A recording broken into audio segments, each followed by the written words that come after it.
Good morning Himachal. तो उपस्थित हुए हैं आपके सामने हिमाचल प्रदेश की सुबह की ताज़ा खबरों के साथ। तो इससे पहले खबरों को विस्तार से जानने निवेदन है, कृपया चैनल को जरूर सब्सक्राइब करें। तो पेश यहाँ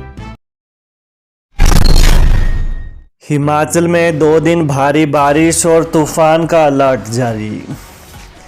हिमाचल में पिछले कई दिनों से धूप खिलने से तापमान में बढ़ोतरी दर्ज की गई। प्रदेश के 7 शहरों सुंदरनगर, ऊना, कांगड़ा, मंडी, बिलासपुर में दिन का पारा 30 डिग्री से ऊपर बना हुआ है।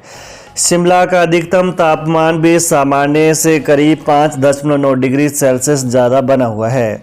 पारे में आ रहे उछाल के बीच प्रदेश भर का मौसम एक बार फिर करवट लेगा। इसे लेकर मौसम विज्ञान विभाग ने पूर्वानुमान जारी किया है। इसके अनुसार 2 दिनों तक राज्य के विभिन्न हिस्सों में भारी वर्षा हो सकती है। मौसम विभाग द्वारा भारी बारिश, अंधड़, ओलावृष्टि का ऑरेंज व येलो अलर्ट जारी किया गया है। वहीं मौसम विज्ञान केंद्र शिमला के निदेशक सुरेंद्र पॉल ने बताया कि पूरे प्रदेश में अगले 3 दिन मौसम का कड़ा रुख देखने को मिलेगा। 30 मार्च यानी आज राज्य में बारिश, ओलावृष्टि और 40 से 50 किलोमीटर प्रति घंटा की गति से अंधड़ चलने का अलर्ट रहेगा, जबकि 31 मार्च को आसमानी बिजली कड़कने व बारिश के साथ 30 से 40 किलोमीटर प्रति घंटे की गति से अंधड़ चलने का येलो अलर्ट जारी किया गया है। दर्दनाक हादसा, 11 केवी विद्युत लाइन से टच हुई लोहे की पाइप, युवक की मौत। पुलिस थाना बुहारना के अंतर्गत गांव फरेड में पिछले कल एक युवक की बिजली की तार से करंट लगने से मौत हो गई। जानकारी के अनुसार अमित चौधरी 27 वर्षीय पुत्र हेमराज चौधरी गांव घडोरल पंचायत घड़ियाड़ा महंजा प्लम्बरिंग का काम करता था। पिछले कल जैसे ही प्लम्बरिंग का कार्य करने के लिए वह गाँव फरेड में एक भवन की छत पर चढ़ा कि छत के ऊपर से गुजर रही 11 केवी विद्युत लाइन से उसने हाथ में पकड़ी लोहे की पाइप टच हो गई। बिजली का झटका लगने से युवक छत से नीचे गिरकर गंभीर रूप से घायल हो गया। उसे भवन मालिक व स्थानीय लोगों की मदद से पालमपुर अस्पताल ले जाया गया, जहां घायल को चिकित्सकों ने मृत घोषित कर दिया। हिमाचल में बिना नक्शा पास किए भवनों पर अधिक लगेगा बिजली शुल्क, सब्सिडी नहीं मिलेगी। हिमाचल प्रदेश में बिना नक्शा पास भवनों को महंगी दरों पर बिजली मिलेगी। इन हजारों उपभोक्ताओं को घरेलू दरों के उच्चतम स्लैब 6.25 रुपये प्रति यूनिट के हिसाब से भुगतान करना होगा। इन्हें सब्सिडी भी नहीं मिलेगी। प्रति माह 60 यूनिट तक निःशुल्क बिजली का भी लाभ नहीं मिलेगा। राज्य बिजली बोर्ड की याचिका पर विद्युत नियामक आयोग के फैसले से हजारों उपभोक्ताओं को बड़ा झटका लगा है। वहीं स्थानीय नगर निकायों से भवन बनाने के लिए नक्शे पास करवाने वाले उपभोक्ताओं को कम दरों पर ही बिजली बिलों का भुगतान करना होगा। 1 अप्रैल से नई दरें लागू होंगी। घरेलू उपभोक्ताओं को 2 वर्गों में बांट दिया है। बिना नक्शा पास करवाए भवन मालिकों को अलग से बिल जारी होंगे।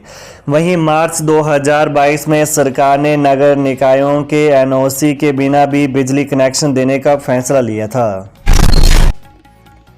समीरपुर में गुरु चेले की हुई सियासी मुलाकात, राणा ने पांव छूकर लिया धूमल का आशीर्वाद। उपचुनाव में सुजानपुर और बड़सर से भाजपा के प्रत्याशी राजेंद्र राणा और इंद्रदत्त लखनपाल ने पिछले कल पूर्व मुख्यमंत्री प्रेम कुमार धूमल से मुलाकात की। सालों बाद सियासी गुरु चेले पूर्व मुख्यमंत्री धूमल और राजेंद्र राणा की मुलाकात हुई। राणा ने पांव छूकर धूमल का आशीर्वाद लिया। समीरपुर में घर पर काफ़ी देर तक राणा और लखनपाल ने पूर्व मुख्यमंत्री के साथ विचार विमर्श किया। पूर्व मुख्यमंत्री धूमल ने कहा कि गिले शिकवे चलते रहते हैं, रूठों को मनाने का प्रयास होगा। वहीं प्रत्याशी भी रूठों को मनाएंगे और संगठन भी प्रयास करेगा। सीएम ने अपने गृह जिला में बंद की मोबाइल पशु चिकित्सा सेवा।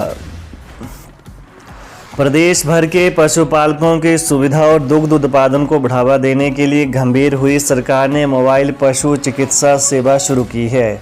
इसके तहत करीब 44 वेटनरी वैन एम्बुलेंस की नई शुरुआत पिछले दिनों की गई है। मुख्यमंत्री ने स्वयं 5 मार्च को शिमला से इस वैन को हरी झंडी दिखाई थी।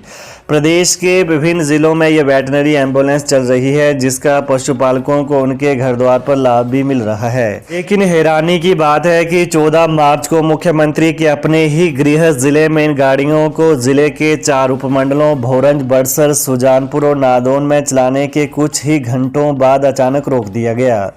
पशुपालन विभाग की ओर से जो कंपनी हायर की गई है, उस कंपनी ने बकायदा 3-3 कर्मियों को स्टाफ भी तैनात कर दिया था। लेकिन अब यह एम्बुलेंस नहीं चलाई जा रही। अब जिन बेरोजगारों को इस एम्बुलेंस के माध्यम से रोजगार मिला है, वे पिछले कई दिनों से कश्मकश में हैं कि आखिर ये एम्बुलेंस दोबारा कब चलेंगी, और यदि चलेंगी भी तो क्या उनको ही रोजगार पर रखा जाएगा या उन्हें भी हटा दिया जाएगा। धर्मशाला से जग्गी, कुटलहर से विवेक का नाम ऊपर, 4 विधानसभा सीटों पर होगा सर्वे।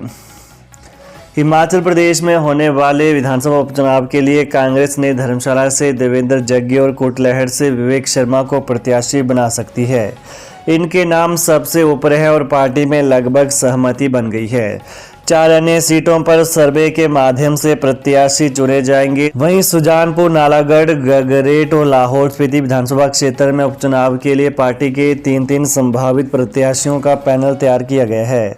पार्टी के सर्वे में सबसे ऊपर रहने वाले नेता को ही उपचुनाव में टिकट देने की सिफारिश की जाएगी। वहीं भाजपा से नाराज होकर कांग्रेस में आने की इच्छा जताने वाले नेताओं की दावेदारी पर भी मंथन जारी। चुनाव से पहले जनता को झटका, दवाइयों की कीमतों में बढ़ोतरी।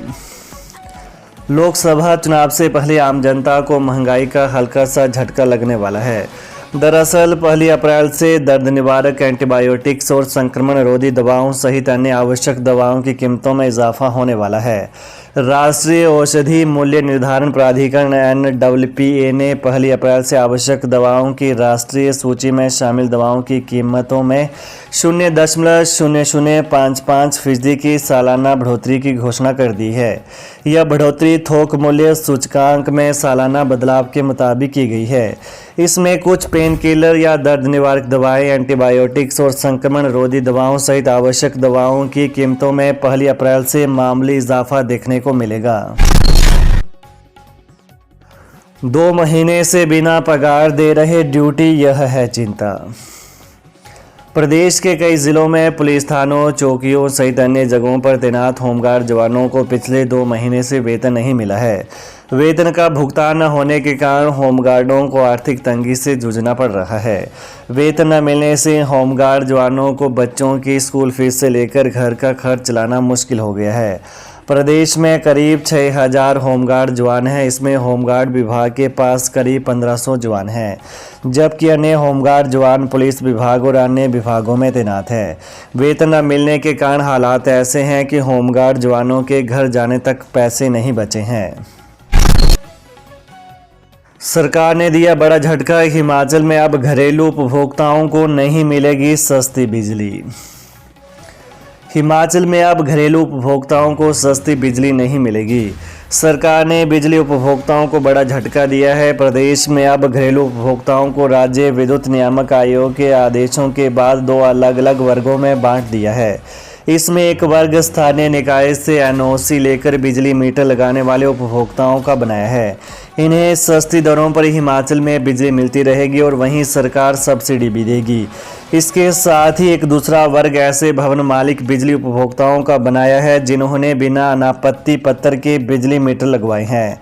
ऐसे भवन मालिकों की बिजली की सब्सिडी और मुफ्त में दी जाने वाली बिजली की सुविधा को खत्म कर दिया है। तो ये हैं प्रातः के मुख्य समाचार। तो ताज़ा खबरों को जानने के लिए कृपया चैनल को अभी सब्सक्राइब कर लें। धन्यवाद। जय हिंद, जय हिमाचल।